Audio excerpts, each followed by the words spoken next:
Hollywood loves to portray Roman legionnaires waking up cheerfully in the sunshine. They emerge from their tents in gleaming armor, ready to conquer the world, fresh and full of energy.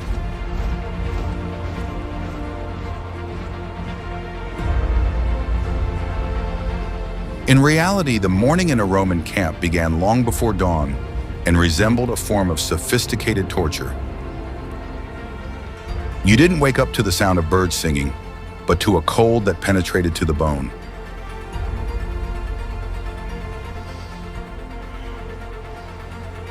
Herein lies the main mystery of the Roman military machine.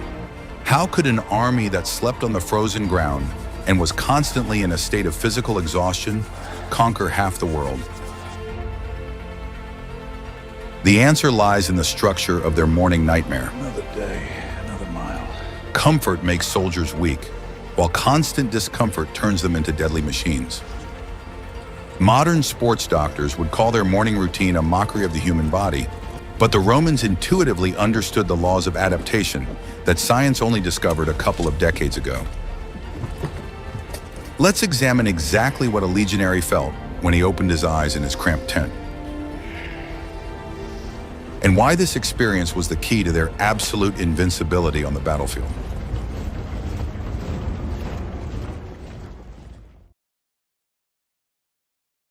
Imagine spending the night in the woods in late autumn without a sleeping bag or thermal underwear. A Roman tent made of goat skin provided excellent protection from the rain, but did absolutely nothing to retain heat. 8 adult men slept in a cramped space on thin cloaks right on top of the damp ground. Modern tourists complain about hard foam pads, but legionnaires were happy if there wasn't a rock under their backs. A night in such a tent was a true test of endurance for anyone. The leather fabric absorbed moisture from the air, and by morning became heavy and unpleasantly slippery. Condensation from the breath of 8 people gathered on the ceiling and slowly dripped right onto the faces of the sleepers. It was that very sticky, bone-chilling cold from which it is impossible to hide under a cloak. You open your eyes and your body instantly reminds you of yesterday's grueling day. Yesterday you marched 30 kilometers with a backpack that weighed as much as half your wife. Modern doctors would call your condition severe physical exhaustion. Roman centurions called it a light morning warm-up before the real work. Why didn't they let the soldiers get a good night's sleep after a grueling march? The answer is simple. Comfort makes an army weak and complacent at a critical moment. Constant, mild discomfort maintained the baseline level of aggression necessary for survival in the wild. The anger in the morning transformed into incredible energy on the battlefield. While Gallic warriors basked in warm homes, the Romans grew accustomed to hating the world around them. Modern coaches call this creating artificial stress to boost performance. But let's go back to the tent, where you're trying to move your frozen limbs. Every muscle explodes with a dull pain, and your shoulders are rubbed raw by straps until they're covered in bloody blisters. There's no hot coffee in bed in sight, not even for the officers. You pull on a cold woolen tunic that has stiffened overnight from the damp. It smells of old sweat, campfire smoke, and wet sheepskin. Your day has begun, and it will be exactly the same as yesterday's hell. But here's what's truly surprising about this whole situation. Despite the excruciating pain in your muscles, your body has already adapted to this insane regimen. The commanders knew that by the 15th day of marching, soldiers stopped feeling fatigue so acutely. The nervous system simply shuts off panic and switches to a hardcore survival mode. Science today confirms this phenomenon of pain receptor shutdown. Under prolonged monotonous stress, the body lowers its pain threshold and reorganizes its metabolism. Your body literally understands that there is no turning back and begins to conserve resources. The Romans didn't know biology, but they knew exactly how to make people work. You crawl out of the tent into the morning fog, shivering from the biting wind. The ground beneath your feet has turned to sticky mud after the night's drizzle. The air is so cold that every breath burns your lungs. Welcome to another glorious day of service for the glory of the empire. Your legs ache as if you've just run a marathon, but you have to get up. Lying on the icy ground is even more painful than simply standing and moving. The camp is beginning to wake up, and you have only a few minutes to pull yourself together. New tests of endurance await you ahead. You try to straighten your back, and your spine makes a sound like a dry twig snapping. Yesterday's 30-kilometer march with a full pack has left its mark on every cell. A modern orthopedist would be horrified to see how the joints deform under such a weight. But in the Roman army, your back didn't belong to you. It belonged to the state. Every soldier carried up to 40 kilograms of equipment on his back every day. This included weapons, armor, construction tools, 2 stakes for a palisade, and a heavy ration. Try carrying 2 large bags of cement and walking through the woods with them all day. Your lower back will start begging for mercy after just an hour of such a walk. But here it gets more interesting and paradoxical. Why didn't the Romans use more carts to transport their army supplies? Because carts depend on roads, and roads are far from everywhere. An army that carries everything on its own can traverse any impassable swamps. Gaius Marius reformed the army exactly this way, forcing soldiers to carry absolutely everything. They were even nicknamed Marius's mules, and this nickname was by no means a compliment. The soldiers hated the weight, but it made the legion incredibly mobile and deadly. You woke up with excruciating pain, but the enemy could never catch you off guard. Your calves are so stiff they feel like they're made of a single piece of wood. The soles of your feet are covered with a thick layer of calluses that have become harder than the rubber of modern sneakers. If you step on a sharp rock with your bare foot, you'd hardly feel it. It's the body's natural armor, developed through months of continuous walking. But here's what's truly amazing about this training system. Most soldiers didn't suffer serious back injuries, despite the monstrous strain. Why? Because their bodies went through the most brutal adaptation process in human history. Modern sports doctors call this progressive skeletal overload. If you gradually increase the weight, your bones become denser and your tendons much thicker. Recruits started with light weights, gradually working their way up to absurd levels. By the time combat began, their skeletons had literally changed their structure. My knees start to ache just thinking about this schedule. The Romans didn't know biomechanics, but they understood the basic principle of survival. If you force a person to do the impossible every day, eventually it becomes their norm. And this brutal norm helped them conquer half the known world. You rub your frozen joints with a rough cloth, trying to get the blood flowing. No warming ointments or massages, just rough friction and willpower. The pain doesn't go away. It simply becomes a constant backdrop to your life. You learn to ignore it just as you ignore an annoying fly. You can't stay on the ground because the camp already needs you. The sound of a bugle cuts through the frosty air, and a new phase of torment begins. You must be ready for action faster than you can realize how exhausted you are. The day won't wait for you to recover. The awakening of the Legion is a sound that is absolutely impossible to forget. Imagine a city of 40,000 people suddenly coming to life. It's not a quiet stir, but a sharp industrial clang of metal and wood. Modern people complain about the noise of a lawnmower, but a Roman camp sounded like a heavy factory. First, you hear a series of dull thuds. The legionaries are simultaneously pulling the pegs out of their tents. Then comes the clang of metal as the soldiers inspect their weapons and heavy armor. This clanging merges into a single rumble that echoes through the surrounding forests. For the local tribes, this sound was a harbinger of inevitable death and destruction. Why didn't the Romans try to assemble quietly so as not to attract attention? Because stealth made no sense for such a massive machine. The camp was a fortress, and its noise served as an excellent psychological attack on the enemies. The barbarians heard this metallic symphony and realized that a perfect machine was advancing against them. Added to the sounds of metal is the loud bellowing of thousands of animals. Mules, horses, and oxen begin to bellow in discontent, demanding their morning food and water. This entire massive base must be fed before the army can move. It sounds like an insurmountable logistical nightmare, doesn't it? But this is where the true magic of Roman military organization begins. There was no disorder in this chaos. Every unit knew its time and place. Trumpets of different tones sounded, and the legionaries understood these signals better than we understand our alarm clocks. One signal meant to pack up the tents, the second to load the gear, the third to fall into formation. Today we use computers to manage crowds in stadiums. The Romans managed tens of thousands of men with just a few brass trumpets. If anyone broke the rhythm, the system punished them instantly and with extreme severity. Discipline was maintained not by persuasion, but by the centurion's rod. You hear the commander's abrupt, coarse curses in Latin. They urge on those who are tying the straps on their sandals too slowly. There was no room for individuality in the Roman army. You were merely a cog in the machine.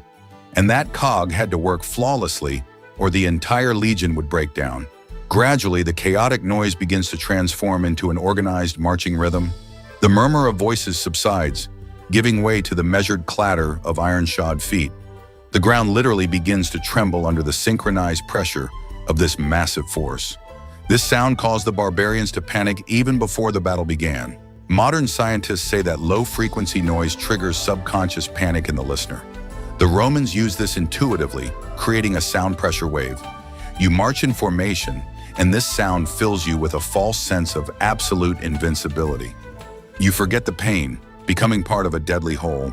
But before the march, you must endure one more trial of the morning routine. You stand in formation in the morning mist, and your senses sharpen. You begin to notice the smell that is the hallmark of any Roman legion.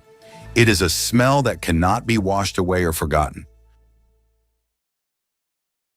If you were transported to a camp, your modern nose would simply stop working. We're used to pleasant chemical deodorants, daily hot showers, and always fresh linens. Our modern environment is practically sterile and devoid of natural body odors. The ancient world would have struck our unprepared senses with incredible and brutal force. A Roman legion smelled as if a huge herd of dirty animals had run through a vinegar factory. It was an incredibly dense, thick, and suffocating aroma of pure, hard, masculine labor. Let's start with the most obvious and frightening fact for modern people. 40,000 rugged men could go without washing for several long weeks in a row. Under the conditions of an active military campaign, proper baths were an absolutely unattainable and unthinkable luxury. Water was conserved and saved exclusively for drinking or preparing meager field rations. Washing in cold rivers was extremely rare and did not wash away the grime that had caked on over many days. Therefore, natural body odor became a constant companion of every soldier of the great empire. The legionnaires sweated profusely during grueling marches under the scorching sun while fully armed. They sweated profusely during the daily evening construction of a massive defensive moat and rampart. At night, in cramped, enclosed tents, this process did not stop at all. Their coarse woolen tunics constantly absorbed this salty sweat like giant sponges. Field clothing was practically never truly washed due to a simple lack of time. Wool retains precious warmth excellently, but it also preserves all unpleasant odors perfectly. In addition, the soldiers liberally wiped their open wounds and battle scratches with pure vinegar. They used it for the daily thorough cleaning of their metal armor and weapons. The acid effectively corroded emerging rust and restored a menacing shine to the equipment. The camp was literally saturated with these caustic fumes, which irritated the eyes and the back of the throat. On calm, windless days, an invisible, dense cloud of acid hung over the tents. Breathing such air when unaccustomed to it was physically painful and extremely unpleasant. Why did they use so much of this strange vinegar? The answer lies in the incredible pragmatism of the Roman military machine and the bitter experience of past wars. The Romans had long understood one very simple but extremely important strategic fact. Far more soldiers always die from invisible diseases and severe infections than from enemy swords. Therefore, the command desperately sought any effective ways to protect people from mass epidemics. Cheap, sour wine became the ideal solution to this complex logistical problem. Vinegar was their most reliable all-purpose antiseptic in the field. It served as the only available safeguard against invisible bacteria, which they didn't even suspect existed at the time. The acidic environment did indeed kill many dangerous microorganisms in dirty drinking water. Modern evidence-based medicine fully confirms that acetic acid effectively cleans and disinfects. To us, it sounds like a strange dressing for a vegetable salad in a restaurant. But in antiquity, this simple liquid actually saved tens of thousands of human lives. The ubiquitous sharp smell of vinegar was mixed with the rich aroma of old leather and animal fat. A huge number of items in Roman military equipment were made precisely from natural materials. Armor, numerous belts, heavy campaign tents, and shield covers required constant care. All these essential items had to be regularly and generously treated with special compounds. Otherwise, the expensive material would quickly deteriorate and lose its protective properties. If natural leather is not regularly treated with fat, it will quickly rot from dampness. In the rainy European autumn, unlubricated equipment could fall apart in literally just 1 month. Therefore, every evening, the soldiers diligently rubbed lard or cheap olive oil into their gear. This process was as important a duty as sharpening one's beloved sword before a bloody battle. Shiny, greasy leather signaled high discipline and good preparation within a combat unit. However, the grease used to heavily coat the equipment often went rancid under the scorching midday sun. Organic materials began to deteriorate rapidly under the constant exposure to high temperatures on the march. Imagine the nauseating smell of spoiled old lard left out in the summer heat for too long.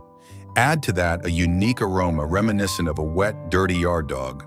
That's how a real elite Roman soldier smelled right before the most serious battle. My nose starts to itch treacherously just from this detailed description alone. But here's what's truly striking about the workings of human physiology and our brains. After a couple of days of active life in the camp, you simply stop noticing this symphony of stench. Your nervous system quickly adapts to the aggressive environment and stops sending out alarm signals. The brain forcibly shuts down the olfactory receptors so as not to overload the psyche any further. All this incredible stench blends into a single familiar and completely indistinguishable background noise. In modern science, this useful phenomenon is called olfactory adaptation. It was precisely this innate protective reaction of the body that literally saved the sanity of Roman legionnaires.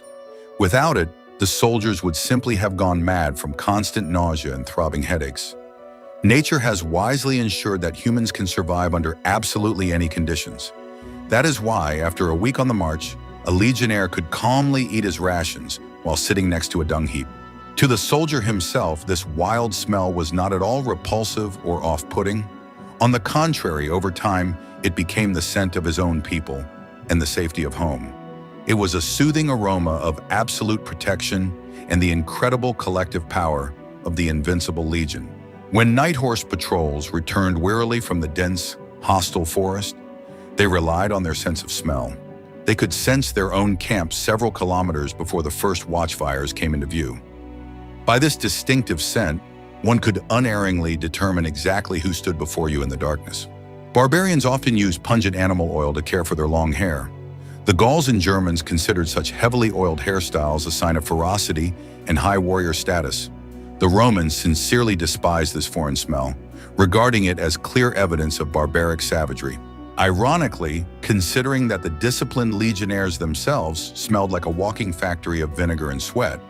But in the conditions of brutal war, each opposing army considered the enemy's stench to be the most unbearable. This helped to psychologically dehumanize the enemy and kill him without hesitation in battle. Early in the morning, you step out of the stuffy tent into the cool air of the waking camp. You breathe in this thick air deeply, and it stings your throat slightly with its familiar acidity. The vast camp has finally awakened, and thousands of smells instantly blend into a familiar, dense bouquet. Your tired brain receives a reassuring signal that you are among your loyal comrades. There is no sudden mortal danger right now, and you can relax for a second. It's time to go back to the tent and prepare the traditional morning breakfast for your squad. You return to your contubernium, the most basic structural unit of the vast Roman army. This small unit of 8 men was the solid foundation of the entire invincible military machine. These 7 tough guys around you are your only real family far from home. They are also your constant partners in hard work and your biggest daily headache. You share a single tiny tent with them, measuring about 3 by 3 meters. Modern strict sanitary standards would categorically prohibit keeping even livestock in there. Inside this leather sack, living space was compressed to the absolute physical minimum. 8 adult men with heavy personal weapons and armor were crammed into 9 square meters. Personal space did not exist in any form whatsoever, not even for junior officers. You literally slept on top of one another, constantly jostling with sharp elbows in pitch darkness. A single awkward, sudden movement in your sleep would inevitably wake at least 2 of your exhausted neighbors. It resembled a tightly packed wooden barrel of herring, only this herring was swearing loudly in Latin. If your comrades snored loudly and boisterously, you couldn't go sleep in another vacant room. You had to endure that dreadful, irritating sound right above your ear all night long. If anyone among the 8 caught a cold or contracted a dangerous infection, absolutely everyone suffered without exception. You were constantly breathing in the same dangerous bacteria in a closed, stuffy space. The risk of mass infection within a single barracks was always close to 100%. It was physically impossible to hide from others' health problems in such a cramped collective. It seems illogical to create such terrible cramped conditions for your soldiers, doesn't it? Why deliberately torment people on whose high combat readiness the fate of an entire vast empire depends? Why not make the tents a little larger to provide minimal comfort for warriors exhausted after a march? After all, an extra couple of square meters could have drastically improved the quality of the Army's night's sleep. These reasonable questions are often asked by modern people accustomed to personal, inviolable comfort. But the pragmatic Roman command had its own harsh view of daily life. The answer lies in the ruthless mathematics of supplying a massive advancing Roman army. Any tent, even a slightly larger one, inevitably requires much more expensive, heavy leather. To set it up securely, more long wooden stakes and sturdy rope are needed. Consequently, this entire cumbersome structure weighs significantly more when dry, and especially when wet. This means that regularly moving the camp would require thousands more mules, which would need to be constantly fed. Roman logistics always prioritized strategic mobility over the comfort of its men. But this unbearable crampedness had another incredibly powerful and important psychological effect. Forced to live so close to one another, you inevitably become a single, cohesive, living organism. The soldiers thoroughly studied the complex personalities, strengths, and weaknesses of every member of their 8-man unit. You know exactly what your comrades' secret fears are and how they react to sudden danger. This deep understanding of human nature was forged through endless nighttime conversations in the dark. In a life or death struggle, this intuitive understanding decided the outcome of a bloody battle in a fraction of a second. Today, large corporations spend millions on trendy team-building workshops. Hired managers come up with ridiculous artificial games to boost trust among employees. The Romans simply locked 8 armed men in a damp, cramped tent for 6 months or longer. If you don't quickly learn to get along peacefully, you'll simply kill each other in everyday conflicts. This method left people no choice but to become a single unit. It was a harsh but incredibly effective form of natural selection for ideal teamwork. Within each of these tiny male groups, a clear and understandable hierarchy inevitably emerged. Every tent had its own recognized leader and a strictly defined division of daily chores. The senior soldier in the tent was appointed the dean, and his word was the unquestionable law for the rest. Someone was personally responsible for setting up the tent correctly, while another constantly prepared food for everyone. Someone else closely monitored the health of the shared government-issued mule and regularly repaired torn equipment. Not a single important daily task was left without a responsible person to carry it out, even on the hardest days. In such a close-knit group, you simply couldn't afford to be lazy or shirk your direct responsibilities. Your personal irresponsibility instantly and painfully affected your closest army friends. If you didn't secure the tent stakes properly in the ground, the heavy tent would collapse on the heads of your sleeping comrades in the middle of the night. If you accidentally burned the porridge, your entire 8-man squad would go hungry before a long, grueling march. That's why harsh public censure inside the tent was often worse than an official punishment from the commander. Letting your brothers in arms down was considered the most shameful offense in a legionnaire's life. Every early morning in the waking barracks resembled complex circus acrobatics. This daily routine was like a frantic game of tag for survival in a confined space. You had to get dressed quickly, put on heavy armor, and avoid hitting your neighbor in the face with your elbow. At the same time, your comrade might be tying the straps of his leather sandals. Every morning movement was honed through long, grueling months of practice until it became a reflexive automatism. Every soldier knew exactly his correct path of movement within this cramped leather box. You operated as a single, incredibly well-coordinated, multi-armed mechanism, completely without a word. Arguments over who would be the first to step outside in the morning ended within the first month of service. If anyone from your well-coordinated group of 8 tragically died in yet another bloody battle, the well-oiled system would collapse. His place was inevitably taken by a green, inexperienced, and deathly frightened recruit from the rear reserve. This newcomer was constantly getting in the way, didn't know the unspoken rules, and disrupted the perfect internal harmony. That is why experienced legionnaires defended their tent mates more fiercely than their own lives. The loss of a battle-tested comrade meant the painful disruption of camp life, which had been fine-tuned down to the smallest detail. No one wanted to spend a long time teaching a new recruit how to properly cook field rations or care for a stubborn mule all over again. Team loyalty was the strongest internal motivator not to retreat under the onslaught of the superior enemy forces. They shouted loudly that they were fighting selflessly for the greatness of the Empire, but in reality they were dying for the guys in the tent. By this day, practically nothing substantial or material remained of your cozy home. On the frozen ground, only trampled cold grass and a couple of forgotten wooden splinters from the stakes were visible. Your entire harsh army life is once again packed tightly and ready to be moved to new, unexplored territories. Now you need to eat as quickly and heartily as possible before the next loud blast from the metal pipe sounds. There's no time to linger because the strict army schedule never tolerates any personal delays or excuses. Breakfast time in the Legion is strictly limited. A Roman breakfast would shatter modern notions of what tough warriors ate. You won't find steaks, fried bacon, or scrambled eggs here. A legionnaire's diet consisted of 80% grains. Meat was considered second-rate food, eaten only out of sheer desperation. Why did the greatest warriors of antiquity follow a strict carbohydrate diet? Commanders quickly realized that soldiers on a meat-based diet grew tired on the march. Meat takes a long time to digest, sapping the energy needed for muscle function. Wheat, on the other hand, provides slow, steady energy for the entire long day. Modern marathon runners load up on carbs, calling it the trendy carb loading. The Romans practiced this every day as they marched their grueling 20 miles. Breakfast consisted of porridge or hard flatbreads called bucellatum. It was a dry ration that was easy to nibble on the go. But there is one brutal logistical detail of the Roman military system. The empire did not issue soldiers ready-made soft bread or pure flour.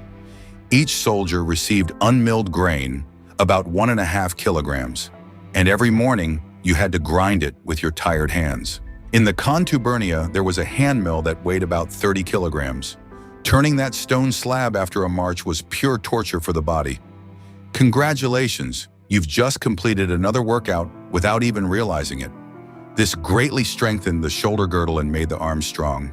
You chew this hard flatbread, and it painfully scratches your throat. There's almost no taste, just a hint of smoke and stone dust from the millstones. This dust gradually wore the legionnaire's teeth down to the very root. But there was no choice. It was your only fuel for survival. They washed it all down with pasca, that very water with a sharp vinegar tang. The sour taste invigorated better than caffeine and instantly quenched intense thirst. It was an ancient energy drink without sugar or artificial colors. It saved the soldiers from dehydration under the scorching midday sun. The left legionnaires had no cooks in the modern sense. The 8 of us cooked for ourselves over a small smoky fire. If you didn't grind the grain well enough, the whole tent would choke on grating porridge. It was a system of collective responsibility for the quality of your food. They ate quickly, standing or squatting, without any social small talk. Eating was not a pleasure, but a technical process of refueling the body. Your stomach is stuffed with heavy wheat, and warmth spreads through your frozen body. You are ready for the strain that would break an ordinary person. The leftover dry flatbreads are tucked into leather pouches on your army belt. They'll come in handy later in the day when your blood sugar starts plummeting. Now comes the time for the most hated and coldest morning ritual. It's time to put on your iron armor. Putting on iron armor on a frosty morning is a special kind of torture. The Lorica Hamada, Roman chainmail, had cooled to ambient temperature overnight. When you threw on those kilograms of metal, a real electric shock pierced your body.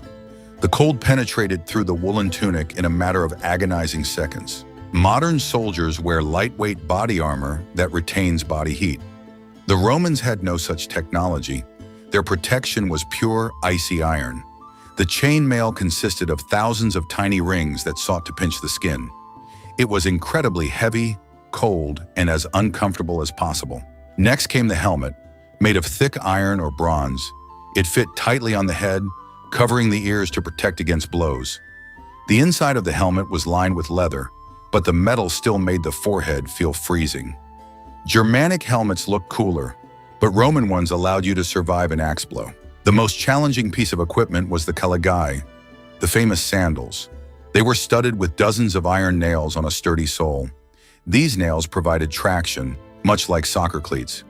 Without them, soldiers would have simply slipped helplessly through the bloody mud. Tying the caligae with frozen fingers was a test of fine motor skills. The leather straps became stiff from the dampness and resisted all effort. You pulled them with all your might, breaking your nails and cursing through clenched teeth. And you had to tighten them perfectly tight and even. Why did the officers pay such obsessive attention to lacing? Poorly tied shoes mean blisters, and blisters mean you can't walk. A soldier who can't march becomes a heavy burden on the legion. A centurion could easily beat you for carelessly tied sandals. Your office job requires a degree, but you sit in a comfortable chair. These guys strapped on iron to walk 30 kilometers. Every detail of their equipment was designed with a single goal in mind: efficiency. Comfort didn't even factor into the ancient engineer's specifications. The armor fits tightly against the body, severely restricting chest movement. You can't take a deep breath. You have to breathe shallowly. It took weeks of training camp to get used to this too. A Roman soldier's breathing worked in a completely different, extreme mode. As you pick up the heavy wooden shield, you feel the strain in your left arm. This scutum was not merely a shield, but the primary weapon in close formation. You would brace your shoulder against it and push the enemy, creating space for your sword.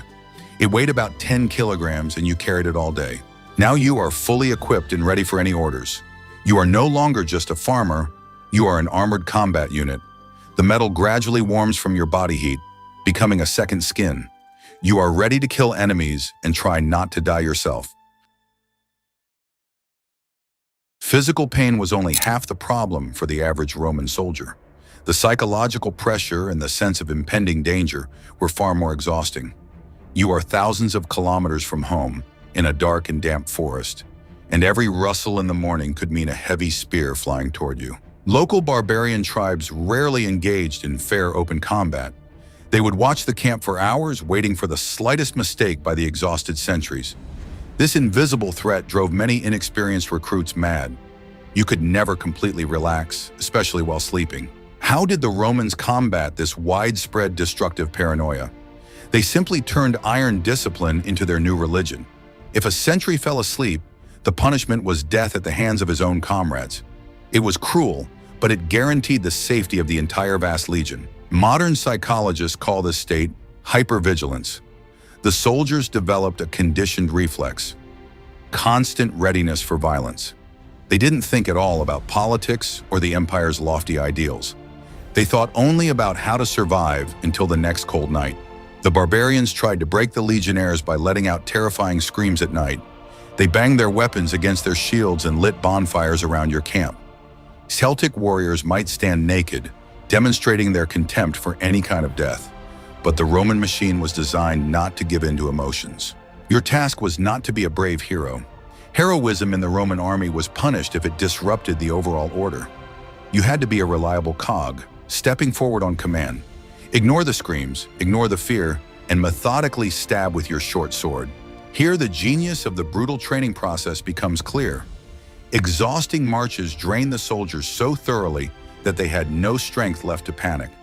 When you're dead tired, you no longer care who's screaming in the darkness. Paradoxically, fatigue became the best sedative. My nerves would have given out on the second day of such an unbearable life. But the legionnaires served 25 years on combat alert. Those who lived to see retirement received a plot of land and veteran status. But their psyches remained forever scarred by endless war. You look at the faces of your comrades. They are stern, empty, and focused. No smiles or unnecessary emotions, only cold, professional calculation. Commanders valued this emotional dullness more than the fury of berserkers. Fury burns out quickly, but cold malice works long hours. The centurion walks along the ranks, tapping the shields with his staff. His calm gaze acts on the legionaries like a powerful spell. As long as he gives clear commands, the world seems understandable and completely safe. You simply do what you're told and hope to survive. Life under such conditions guaranteed constant minor, painful injuries. Chafed feet, cuts from equipment, splinters from thick wooden stakes. In a modern army, you'd be sent to the medical station for a Band-Aid. In Rome, your morning blisters were strictly your own problem. Qualified Roman medics did exist, but they dealt with serious injuries. Pulling out an arrow, stitching up a cut, or amputating a shattered limb, that was their specialty. Going to them with a blister was the height of foolishness and a cause for ridicule. Legionnaires treated minor injuries themselves, gritting their teeth. The main home remedy remained the same old universal vinegar. Got a deep blister on your heel from stiff leather straps? Rinse it with vinegar and endure the burning pain until your vision goes dark. Rubbed your shoulders raw? Again, vinegar and a piece of dirty wool on top. It sounds like sadism, but the alternative was gangrene and a painful death. Modern research shows that Roman medicine was remarkably effective. Through experimentation, they developed ideal protocols for field sterilization. Vinegar, honey, and wine were their main tools against infections. Thick honey was actively used to heal large open wounds. It creates an airtight film and draws out moisture, killing any bacteria. It sounds strange, but it worked perfectly in the unsanitary conditions of the Legion. Doctors today are once again beginning to use honey to treat complex burns. But the most terrifying problems were caused by filth and intestinal diseases. Dysentery killed armies much faster than enemy heavy cavalry. That's why the Romans built latrines outside the camp and conserved clean water. Anyone found contaminating a water source could be executed on the spot. Does your knee hurt from daily marches under heavy loads? No one cares about your well-being in this massive military machine. You'll limp, but you'll keep carrying your 40 kilograms. Over time, either the joint adapted or you became crippled. Natural selection in the Legion worked ruthlessly and extremely effectively. The weak perished in the first 6 months from severe illnesses or exhaustion. The survivors turned into biological machines with incredible regenerative abilities. Their immune systems, hardened by the dirt, could handle any infection. You examine your hands, they're covered in rough scars and small cuts. Your fingers have grown so calloused that you can barely feel small objects. But this tough skin is your best natural shield against infections. Your body has built its own impenetrable defense against the hostile outside world. Pain in your body becomes your constant, silent companion through life. You spit on the ground, adjust your belt, and forget about your aches and pains. Another long day lies ahead, and there is absolutely no one here to complain to. The Legion must press forward regardless of its soldiers' wounds. The final act of this morning's nightmare is the complete destruction of your camp.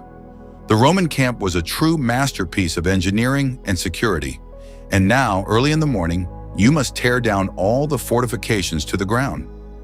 Why demolish this magnificent fortress after investing so much effort into it? Because the Romans never left ready-made, reliable fortifications for the enemy. If the camp is left intact, the barbarians will settle in it comfortably tomorrow. That is why the soldiers filled the ditches with earth and pulled out all the wooden stakes. It was hard labor that seemed utterly senseless to the recruits.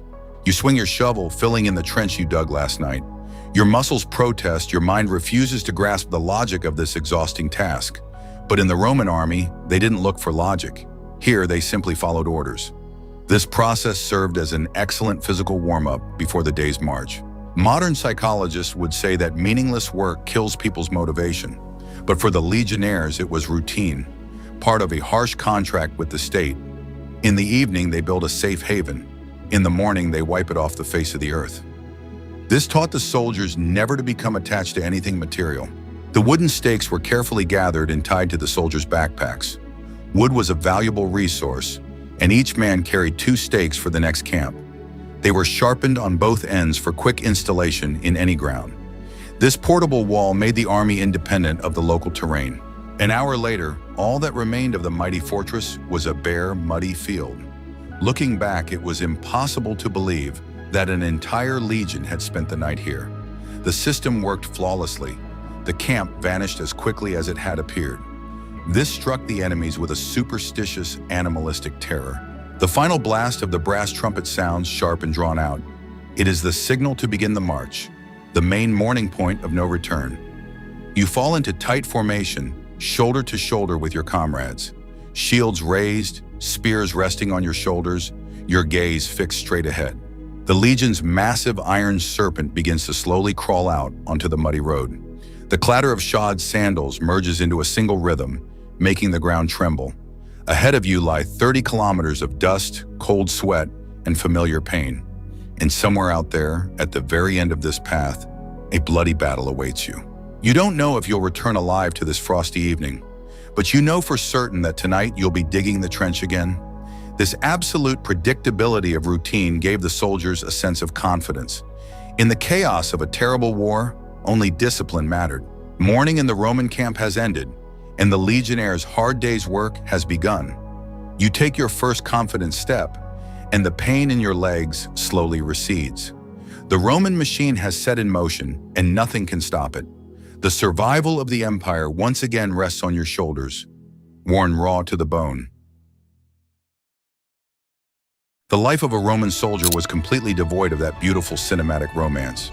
It was an exhausting, painful, and endlessly repetitive cycle of dirty work.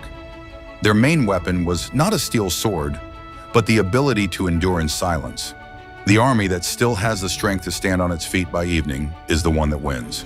Studying these ancient methods today, we are struck by their blatant cruelty. The Romans intuitively understood the laws of physiology millennia before their official discovery. They created a system of overloads that transformed ordinary farmers into indomitable titans. And this ruthless system functioned without the slightest glitch for centuries. The next time you find it hard to get up for work in the morning, think of the Legionnaires. Think of the icy chainmail, the smell of old vinegar, and a 30-kilometer march with a heavy backpack. Your soft, warm bed will immediately seem like the greatest achievement of civilization, and the history of Rome will forever remain a monument to incredible human endurance.